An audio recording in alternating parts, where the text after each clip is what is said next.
योगी राज में अलीगढ़ सासनी गेट लोधीपुरम इलाके के रहने वाले लोगों ने बदमाशों द्वारा विकास शर्मा की हत्या किए जाने के बाद डर की वजह से 70 घरों पर घर बेचने के पोस्टर अपने घरों पर लगा दिए गए हैं।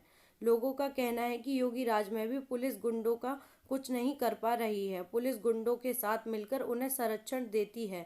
अभी तो एक हत्या हुई है, अगर हम यहाँ रहे तो और भी हत्या हो जाएंगी। वो मेरा बेटा था। मेरा बच्चा यहीं पे गली के कोने पे खड़ा हुआ था, लेकिन उसको ये पता नहीं था कि ये लोग इस तरीके से, क्योंकि ये षड्यंत्र का कई दिनों से चल रहा था। केवल मेरे बच्चे का कसूर था तो इतना था कि एक बच्चे को वो छोड़ने के लिए चौड़ाई पे गया था और यहीं कोने पे बिजली घर के बराबर में खड़े होकर के उस बच्चे को ही पीटा गया, उसको ही पीटा गया। जब ये लोग कंप्लेंट करने के लिए गए तो कंप्लेंट तो इन बच्चों का केवल कंप्लेंट ले ली जाती है, लेकिन दर्ज आज तक नहीं हुई, क्योंकि उनका प्रेशर इतना होता है, कोई दर्ज नहीं करते हैं। वो तो ये कहते हैं ये तो हमारे लिए कुछ भी नहीं है, हम एसओ से, सीओ से या किसी से भी। और यहाँ सासंगेट जो इंचार्ज है, चौकी इंचार्ज निर्मल सिंह, वो उनके संग में बैठना उठना हर समय का उस आदमी का बैठना उठना है, तो वो उनके लिए कुछ नहीं है। जो एक चीज़ बताइए, जो अपराधी जिसके नाम FIR दर्ज है वो थाने बैठ करके कह रहा है कि हमारे लिए चाहे 504, 506, 323 और 148 चाहिए, क्या मायने रखती हैं? कुछ नहीं। जबकि उनका इतना तो फर्ज बनता है, कम से कम कुछ नहीं कर सकते तो 151 में उसका चालान तो कर सकते हैं, लेकिन नहीं। क्यों? कि वो दबंग लोग हैं, उनके ऊपर तक पहुँचे, वो कुछ भी करा सकते हैं। क्या यही योगी सरकार है? योगी सरकार में तो ये कहा जाता है कि बाबा की सरकार है, इसमें तो कोई अपराधी मतलब जिंदा ही नहीं रह सकता, अपराधी को कोई राइट ही नहीं है। इसी वजह से मकान नहीं करें। नहीं, क्या करें भाई साहब? भाई मकान बेचने की मजबूरी है। पुलिस मदद नहीं कर रही। पुलिस मदद कर रही हो तो पुलिस मिली हुई है, पुलिस मदद करेगी कि पुलिस उनसे मिली हुई है? बैठ कर आपके मतलब एक ये तो एक ऐसा ही है, निर्मल सिंह सासनी गेट चौकी इंचार्ज, आपके CO तक उनके साथ बैठे हुए हैं। हमारी पास में उनकी पूरी सब कुछ वीडियो रिकॉर्डिंग है, सब कुछ है। जब वो उनसे मिले हुए हैं, उनके साथ में बैठना उठना है। अभी तक के पीरियड में शायद पुलिस ने ये तो नहीं किया कि इनके क्या बिजनेस हैं, क्या बिजनेस करते हैं। 4-4, 5-5 गाड़ियाँ मेंटेन करते हैं, एक से एक महंगी शौकीन हैं, कहाँ से आती हैं, क्या इनका क्या बिजनेस है इनका, क्या इनका दायित्व नहीं बनता है? लेकिन नहीं, क्योंकि उनको चौथ वसूली में मिल रही है, उनको तो पैसा मिल रहा है, तो उनको ज़रूरत ही क्या रह जाती है? बच्चा तो हमारा गया ना, उनका थोड़ी गया है। और आज के पीरियड में हमारे बच्चों में इतना हुआ है कि हमारे बच्चे कैसे कल स्कूल जाएंगे? क्या मेरा बेटा चला गया, क्या मैं घर में ही बैठा रहूँगा? अगर मैं कुछ करूँगा तो शायद बच्चों को रोटी खाना खिला पाऊँगा, नहीं कहाँ से खिला पाऊँगा? आप ही बताओ। न्याय चाहिए भाई जब तक हमारी तो केवल एक ही मांगे भाई साहब, अगर ये सुनते हैं ठीक, जब तक ये उनको फांसी की मतलब जो ऊपर से आदेश नहीं करते हैं और बाबा का बिल्डोजर नहीं चलता है, तो हम तो ये समझेंगे ये सरकार ब्राह्मण विरोधी है और केवल मतलब जो मर्डर होते हैं ब्राह्मणों के होते हैं, ब्राह्मणों को मारा जाता है, बाकी किसी का कुछ नहीं होता है। आज तक के पीरियड में मुझे एक बता दो किसी का मतलब ऐसे अपराधी का डंका कितने अपराधी है, क्या ब्राह्मणी अपराधी है? ब्राह्मणों को मारा जाता है? मुझे आप बता दो।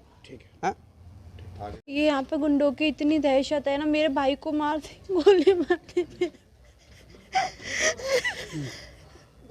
हम ये घर छोड़ने पर मजबूर है, मैं कॉलेज भी कैसे जाऊँ? मेरे भाई को मार दिया, डर डर के रहेंगे हम, कब घर से भी निकल सकते हैं।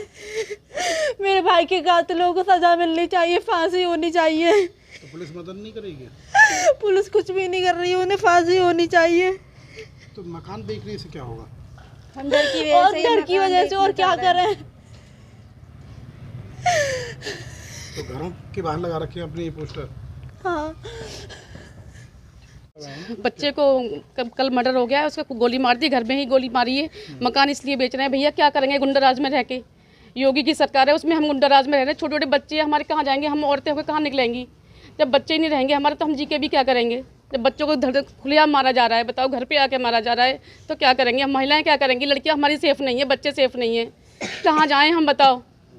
बीजेपी की सरकार है, सबकी सरकार है, और हम यहाँ में इतने महफूज भी नहीं है सरकार में, बच्चे महफूज नहीं है। बच्चों को गाजर मूली की तरह काटा जा रहा है, बताओ, गोलियां। अरे वैसे मार लेते, हाथ पैर तोड़ लो, कोई बात है, हमारे पास से काट लेके आओ, लेकिन बच्चों को इस तरह मार दोगे आप? तो इसी वजह से घर भाई करेंगे क्या? वैसे शहर में क्या करेंगे, इस जिले में भैया क्या करेंगे? बताओ, कहाँ जाएं? बताओ। पुलिस मदद नहीं कर रही? क्या पता क्यों पुलिस मदद करती भैया, तो बच्चा ही क्या चला जाता? बताओ कैसे चला जाता बच्चा? तो कितने घरों पे पोस्टर लगा दिए हैं? बच्चे ही नहीं लगाए भैया पोस्टर, सभी पे घर पे लगा दिए, कौन रहेगा यहाँ पे? बताओ। गुंडों के दहशत है। दहशत ही है भैया, आप बताओ, खुले हम दहशत है। कोई गारंटी दे, सिक्योरिटी दे, बताओ कहाँ जाए हैं? दोबारा ऐसा ना हो, कोई गारंटी तो दे आके, बताओ। जब तक वो गिरफ्तार न, दहशती में रहेंगे भैया, हैं? आजकल हर बच्चा भगवान बनना जा रहा है, बताओ, भगवान बनने जा रहा है हर कोई।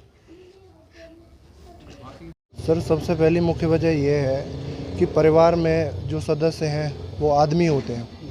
आदमी घर से बाहर रहते हैं, वो अपनी नौकरी पर जाते हैं, पेशे वाले होते हैं, वो अपने घर से बाहर नौकरी करने जाते हैं। घर में महिलाएं रहती हैं, छोटे बच्चे रहते हैं, बड़े परिजन रहते हैं, जो बूढ़े बुजुर्ग हैं सारे के सारे घर में रहते हैं।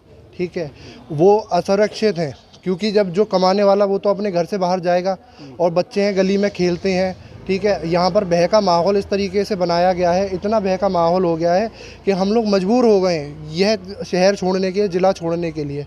इस कॉलोनी में किसी भी प्रकार की कोई भी सुविधा नहीं है कि किसी भी तरीके से गवर्नमेंट अगर हमारे को सिक्योर कर रही है या कुछ भी कर रही है।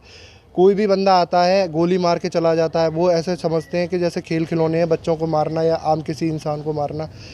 ये मतलब एक बड़े तौर पर गुटों में सारी चीज़ों में आते हैं, मारते हैं, पीटते हैं और अपना एक दबदबा बनाना चाहते हैं।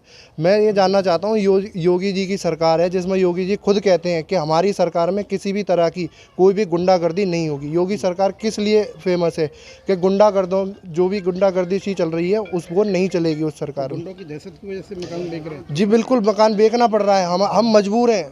कितने लोग होंगे इस कॉलोनी में जो मकान इस कॉलोनी में कम से कम 60 से 70 लोग होंगे जो मकान बेचने के लिए आरुक्त हो रखे हैं। बिल्कुल वो सर पुलिस कुछ मदद नहीं कर पा रही है। पुलिस केवल आश्वासन के तौर पर, और आश्वासन भी अल्पल आश्वासन हो रहा है जिससे हमारे को ये संतुष्टि नहीं हो पा रही है कि पुलिस हमारे लिए कुछ करना चाहती है। पुलिस के कुछ अधीक्षक हैं जो उनके संगठन में बैठे रहते हैं, जो उपद्रवी हैं, जो अभद्र व्यवहार कर रहे हैं समाज के तौर पर। सभी चीज़ें उनकी साठ गांठ है, बड़े बड़े लोगों से उनका उठना बैठना है। हम लोग क्या करेंगे, कहाँ जाएंगे, क्योंकि उनके टर्म्स इतने ज़्यादा हो चुके हैं कि वो हमारी तो कोई सुनता ही नहीं है।